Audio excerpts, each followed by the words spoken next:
Hey guys, what is going on? Welcome back to my Robinhood portfolio.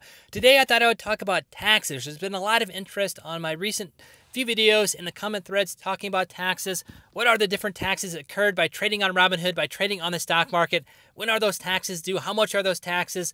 So I thought I'd just do a quick update video, especially given my couple of prior videos talking about why I'm not selling stocks that are trending down over the short term. Why do I employ buy and hold strategies for the majority of my stocks that I have significant capital in?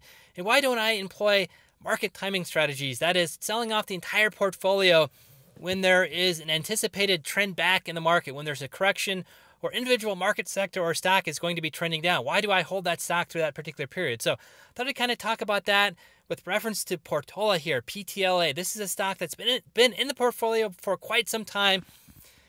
Some of you viewers may know this. Some of the very new viewers may not. In June, there was a very nice spike in the price of this stock. One day, $10,000 profit for the portfolio, jumping from about $36, $38 or so, up to $55, $56, before trending up here nicely to $66, then trending back down here, $54. So a lot of viewers were suggesting I sell off the stock, lock in the profit here. When it trended up here and then started trending down, a lot of viewers were saying I should sell the stock off as well. And you can see that trend down here over the last week. It's down 4.03%. Over the last month, it's down 17.67%. So a lot of viewers were suggesting that if I would have sold off when it hit its peak, I would be making money. But that's not necessarily true. Let's say at the end of a year, the price of the stock is $54.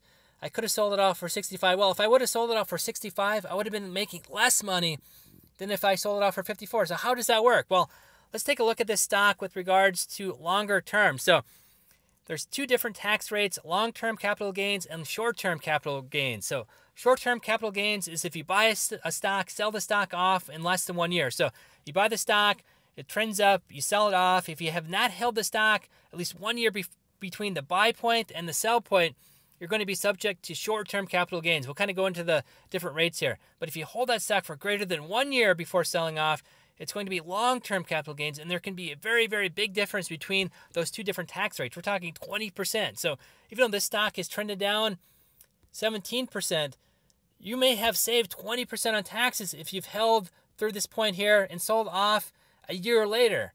So even though the stock is trending down 17%, you're going to save 20% in taxes. So you're going to be making more money by holding the stock long-term. And that's why I do a lot of long-term holds in my portfolio. I don't worry about a stock trending down over a few months or even a few years. If you hold the stock long-term, then sell off, you have very, very good tax advantages for doing that. Let me take a look at some of those tax advantages here. You can see tax bracket on the left. So short-term capital gains rates are going to be subject to that tax bracket, your normal income tax rates. But if you look on the right there, there's long-term capital gains rates. And you can see there are huge advantages to holding a stock greater than 1 year between the buy and sell point before selling that stock off. So if you make less than $36,900, if you were in the 10% or 15% income tax brackets and had a short-term capital gains, that is, you bought a stock and you sold it before 1 year, you're going to pay either 10 or 15% of that money back in taxes to the federal government. So let's say you had a stock that went from $100 to $200, $100 profit. You sold it off in less than 1 year, you're going to have to pay either $10 or $15 back. If you hold it for greater than 1 year, you pay $0 back.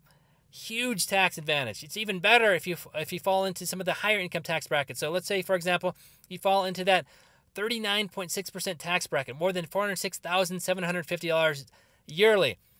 So if I sold the stock off less than 1 year, I'm going to be paying 39.6%. If I sell it off after 1 year, I'm saving 19.6%. I mean, imagine that, set 19.6% before I do anything. So even though a stock is trending down, let's say 17%, because I sell off over 1 year, I save 20%, essentially 20%, 19.6%. in capital gains rates. That's why buy and hold strategies are so important, are so powerful. Because yes, you can do a lot of day and swing trading, and I like to do that just for fun, playing around with the portfolio. But if you really want to maximize your returns and really be a conservative investor that is not going to be subject to a lot of short-term risk, buy and hold is the way to go because of these long-term capital gains rates. And the same thing applies for dividends. I'm not going to talk about dividends in this video, but the same thing applies to dividends. You can see the tremendous tax savings by holding a stock greater than 1 year. Lower tax brackets, you can save 10 or 15% below 36.9. If you're in between 89,350 and the 406,750, you can still save up to 20%. If you fall in that 35% tax bracket, you'll be saving 20%. And even in that 25% tax bracket, you're still saving 10%. So you're going to be saving lots of money. So that's why I don't necessarily get worried about when a stock is trending down in the short term, because over the long term, selling off after 1 year, you're still going to be saving yourself 20%. Let's say you're in the 35% tax bracket or the 39.6% tax bracket. You're saving yourself 20%. Anywhere in between, you're saving yourself anywhere from 10 to 18%. So it's still worthwhile doing that. So that's why I don't necessarily care about stocks that are trending down in the short term. Yes, over the long term I care, but over the short term, it's okay because I'm still making more money by holding the stock longer term than selling off preemptively when the stock is trending down. So I hope that makes sense. I hope that kind of clears things up why I do things in my portfolio. Why don't I necessarily care about when a stock is trending down? Because over the long term, you're still going to be making money by saving money on taxes, if that makes sense. So hope that's clear. Again, I don't want to make the video too long, so I'll kind of end it here. But you can see here the tax bracket versus the long-term capital gains. Huge advantages for holding a stock greater than 1 year before selling off. So let me know what you guys are doing with your portfolios. If you have also been thinking about this, or this may be a new subject to you and you've never really thought about this when making trades, you have to think about tax implications. Yes, you might make $100 on a trade, but if you have to pay back 40% of that or 25% of that in taxes, you really didn't make $100. You only made $75 or you only made $60.